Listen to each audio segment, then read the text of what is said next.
Hello friends, welcome to cooking zone. ಇದು ನಿಮಗೆ ರುಚಿಕರವಾದ ಕುಕ್ಕರ್ ನಲ್ಲಿ ಮಾಡುವಂತಹ ಬೇಳೆಬಾತನ್ನ ಮಾಡೋದನ್ನ ತೋರಿಸ್ಕೊಡ್ತೀನಿ. ಈ ಬೇಳೆಬಾತು ಬಹಳ ರುಚಿಯಾಗಿರುತ್ತೆ, ಮಾಡ್ಕೊಳ್ಳೋದು ಕೂಡ ತುಂಬಾ ಸುಲಭ. ಮಕ್ಕಳು ಮನೆಯಲ್ಲಿ ಇವಾಗ ರಜದಲ್ಲಿ ಏನಾದ್ರೂ ತಿನ್ಬೇಕಂತ ಬಹಳ ಇಷ್ಟಪಡ್ತಾರೆ. ನೀವು ಸುಲಭವಾಗಿ ಈ ಬೇಳೆಬಾತನ್ನ ಮಕ್ಕಳಿಗೆ ಮಾಡಿ ಕೊಡ್ಬೋದು. ಮಕ್ಕಳಿಗೆ, ಹಿರಿಯರಿಗೆ, ವಯಸ್ಸಾದವರಿಗೆ ಎಲ್ರಿಗೂ ಕೂಡ ಇದು ತುಂಬಾ ಇಷ್ಟ ಆಗುತ್ತೆ, ಬಹಳ ರುಚಿಕರವಾಗಿರುತ್ತೆ. ನಾನು ಈ ಕಪ್ ನಲ್ಲಿ 1 ಕಪ್ ನಷ್ಟು ತೊಗರಿ ಬೇಳೆಯನ್ನ ತೊಳೆದ್ಬಿಟ್ಟು ಕುಕ್ಕರ್ ನಲ್ಲಿ ಹಾಕಿ ಬೇಯಿಸಿ ಇಟ್ಕೊಂಡಿದ್ದೀನಿ.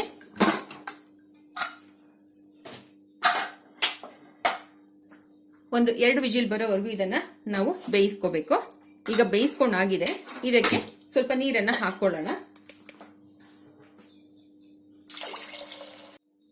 ಬೇಳೆ ಬೇಯಿಸುವಾಗ ಸ್ವಲ್ಪ ಅರಿಶಿನ ಮತ್ತೆ 1 ಸ್ಪೂನ್ ರಿಫೈಂಡ್ ಆಯಿಲ್ ಅನ್ನ ಹಾಕಿ ಬೇಯಿಸ್ಕೋಬೇಕು. ಮತ್ತೆ 1/4 ಕಪ್ ನಷ್ಟು ಕಡಲೆ ಬೀಜವನ್ನ ನಾನು ನೆನೆಸಿ ಇಟ್ಕೊಂಡಿದ್ದೀನಿ. ಒಂದು ಅರ್ಧ ಗಂಟೆ ನೆಂದ್ರೆ ಸಾಕಾಗುತ್ತೆ. ಇದನ್ನ ನೀರನ್ನ ಬಸಿದ್ಬಿಟ್ಟು ಈ ಕಡಲೆ ಬೀಜವನ್ನ ಇದಕ್ಕೆ ಹಾಕೊಳ್ಳೋಣ.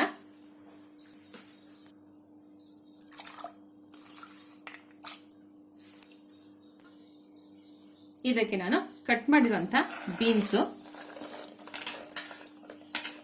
ಸಣ್ಣಗೆ ಉದ್ದವಾಗಿ ಕಟ್ ಮಾಡಿರುವಂತ ಈರುಳ್ಳಿ ಮತ್ತೆ ಕ್ಯಾರೆಟ್, 2 ಟೊಮೆಟೊ ಹಣ್ಣು ಇದನ್ನ ಇದಕ್ಕೆ ಹಾಕೋತಾ ಇದ್ದೀನಿ. ಇದು ಕುದಿ ಬರೋಷ್ಟರಲ್ಲಿ ನಾವೊಂದು ಮಸಾಲೆನ ರುಬ್ಕೊಳ್ಳೋಣ.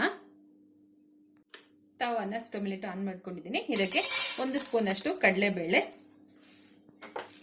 1 ಸ್ಪೂನ್ ಅಷ್ಟು ಉದ್ದಿನಬೇಳೆ, 1 ಸ್ಪೂನ್ ಅಷ್ಟು ಜೀರಿಗೆ, ಒಂದು ಅರ್ಧ ಟೀ ಸ್ಪೂನ್ ಅಷ್ಟು ಕಾಳು ಮೆಣಸು, 1/4 ಟೀ ಸ್ಪೂನ್ ಅಷ್ಟು ಮೆಂತೆ ಕಾಳು, ಒಂದು 2 ರಿಂದ 3 ಪೀಸ್ನಷ್ಟು ಚಕ್ಕೆ, 2 ಲವಂಗವನ್ನ ಜಾಸ್ತಿ ಹಾಕೋಬೇಡಿ, ಜಾಕಾಯಿ ಸ್ವಲ್ಪ. ಇಷ್ಟನ್ನ ನಾವು ಫ್ರೈ ಮಾಡ್ಕೊಳ್ಳೋಣ. ನಾವು ಆಗಿಂದ ಹಾಗೆ ಮಸಾಲೆನ ಹುರಿದು ಮಾಡೋದ್ರಿಂದ ರುಚಿ ಬಹಳ ಚೆನ್ನಾಗಿರುತ್ತೆ. ಇದೇ ರೀತಿ ಹುರಿದು ಮಾಡ್ಕೊಂಡ್ರೆ ರುಚಿ ಚೆನ್ನಾಗಿರುತ್ತೆ. ಇದನ್ನ ಸ್ವಲ್ಪ ಹುರಿದ ನಂತರ ಒಂದು ಅರ್ಧ ಟೀ ಸ್ಪೂನ್ ಅಷ್ಟು ಸಾಸಿವೆಯನ್ನ ಕೂಡ ಇದಕ್ಕೆ ಸೇರಿಸ್ಕೊಂಡು ಹುರ್ಕೊಳ್ಳೋಣ. ಈಗ ಎಲ್ಲ ಚೆನ್ನಾಗಿ ಫ್ರೈ ಆಗಿದೆ. ಇದನ್ನು ನಾವು ಜಾರಿಗೆ ಹಾಕೊಳ್ಳೋಣ. ಇದಕ್ಕೆ 1 ಟೀ ಸ್ಪೂನ್ ಅಷ್ಟು ರಿಫೈಂಡ್ ಆಯಿಲ್ ಅನ್ನ ಹಾಕೊಳ್ಳೋಣ. ಒಂದು 8 ಬ್ಯಾಡಗಿ ಮೆಣಸಿನಕಾಯಿಗಳನ್ನ ಹಾಕೋತಾ ಇದ್ದೀನಿ. ನಿಮ್ಗೆ ಖಾರ ಬೇಕಿದ್ರೆ ಗುಂಟೂರು ಮೆಣಸಿನಕಾಯಿಗಳನ್ನ ಕೂಡ ಇದಕ್ಕೆ ಸೇರಿಸ್ಕೋಬಹುದು. ಇದನ್ನು ಕೂಡ ನಾವು ಫ್ರೈ ಮಾಡ್ಕೊಳ್ಳೋಣ. ಖಾರ ನೀವು ಹೆಚ್ಚು ತಿನ್ನೋ ಹಾಗಿದ್ರೆ ಸ್ವಲ್ಪ ಹೆಚ್ಚಾಗಿ ಸೇರಿಸ್ಕೋಬಹುದು. ಇದನ್ನ ಕೂಡ ನಾವು ಜಾರಿಗೆ ಹಾಕೊಳ್ಳೋಣ.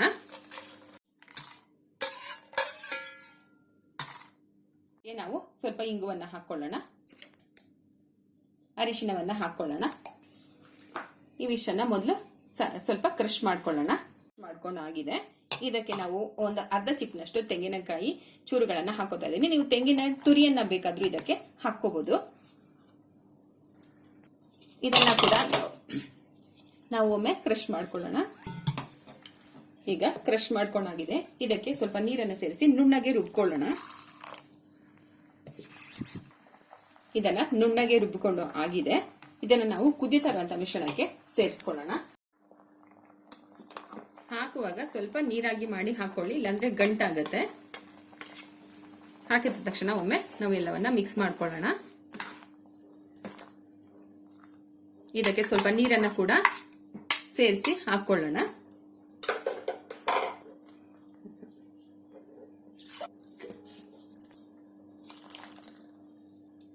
ಬೇಳೆಯನ್ನ ನಾನು ಯಾವ ಕಪ್ ನಲ್ಲಿ ಅಳತೆ ತಗೊಂಡಿದ್ನೋ ಅದೇ ಕಪ್ಪಿನಲ್ಲಿ 2 ಕಪ್ ಅಕ್ಕಿಯನ್ನ ತಗೊಂಡಿದ್ದೀನಿ.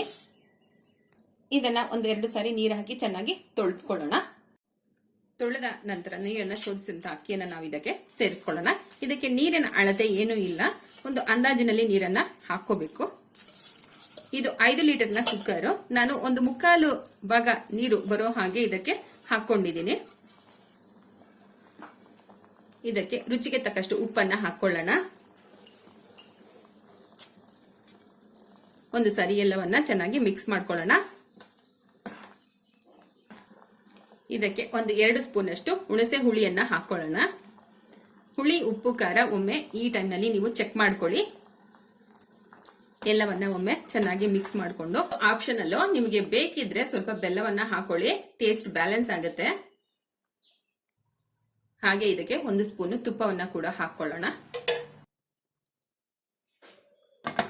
ಇದಕ್ಕೆ ನೀವು ಬಟಾಣಿ ಮತ್ತೆ ಗೆಡ್ಡೆಕೋಸು, ಆಲೂಗಡ್ಡೆ, ಗೋಬಿ ಯಾವುದೋ ತರಕಾರಿ ಬೇಕಾದ್ರೂ ಇದಕ್ಕೆ ಹಾಕೋಬಹುದು. ರುಚಿ ಬಹಳ ಚೆನ್ನಾಗುತ್ತೆ.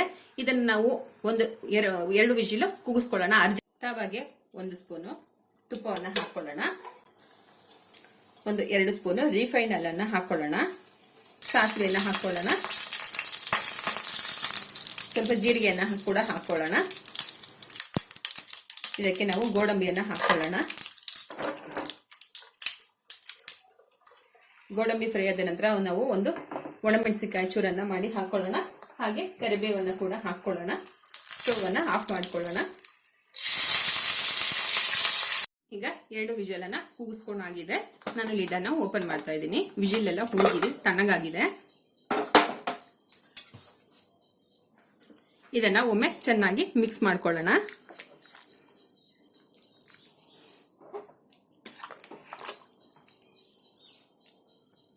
ಎಲ್ಲವನ್ನ ಮಿಕ್ಸ್ ಮಾಡುವಾಗ ಕನ್ಸಿಸ್ಟೆನ್ಸಿಯನ್ನ ಒಮ್ಮೆ ಚೆಕ್ ಮಾಡ್ಕೊಳ್ಳಿ. ಅಕಸ್ಮಾತ್ ಅದು ಗಟ್ಟಿ ಅನ್ಸಿದ್ರೆ ನೀವು ಇನ್ನೂ ಸ್ವಲ್ಪ ನೀರನ್ನ ಸೇರಿಸ್ಕೊಂಡು ಸ್ಟವ್ ಅನ್ನ ಆನ್ ಮಾಡ್ಕೊಂಡು ಸ್ವಲ್ಪ ಒಂದು ಕುದಿ ಬರೋವರೆಗೂ ಕುದಿಸ್ಕೊಂಡ್ರೆ ಸರಿ ಹೋಗುತ್ತೆ. ಇಲ್ಲಿ ಕನ್ಸಿಸ್ಟೆನ್ಸಿ ಈಗ ಸರಿಯಾಗಿದೆ. ಇದಕ್ಕೆ ನಾವು ಕೊನೆಯಲ್ಲಿ ಮಾಡಿರುವಂತಹ ಒಗ್ಗರಣೆಯನ್ನ ಸೇರಿಸ್ಕೊಳ್ಳೋಣ. ಈಗ ರುಚಿಕರವಾದ ಬೇಳೆಬಾತು ಕುಕ್ಕರ್ ನಲ್ಲಿ ಮಾಡೋದು ಈಸಿಯಾಗಿ ಹೇಗೆ ಅಂತ ನಾನು ಮಾಡಿ ತೋರಿಸಿದ್ದೀನಿ. ಇದನ್ನ ಈಗ ಸರ್ವಿಂಗ್ ಪ್ಲೇಟ್ಗೆ ತೆಕ್ಕೊಳ್ಳೋಣ. ಈಗ ರುಚಿಕರವಾದ ಕುಕ್ಕರ್ ನಲ್ಲಿ ಮಾಡುವಂತಹ ಬೇಳೆಬಾತು ರೆಡಿಯಾಗಿದೆ. ನಿಮಗೆ ಈ ರೆಸಿಪಿ ಇಷ್ಟ ಆಗಿದ್ರೆ ನಮ್ಮ ಚಾನೆಲ್ ಲೈಕ್ ಮಾಡಿ, ಶೇರ್ ಮಾಡಿ, ಸಬ್ಸ್ಕ್ರೈಬ್ ಮಾಡ್ಕೊಳ್ಳಿ. ಹಾಗೆ ಕಾಮೆಂಟ್ ಕೂಡ ಮಾಡಿ. ಹೊಸ ರೆಸಿಪಿಗಳಿಗೋಸ್ಕರ ನೋಟಿಫಿಕೇಶನ್ ಬೆಲ್ ಅನ್ನ ಪ್ರೆಸ್ ಮಾಡಿ. Thank you for watching.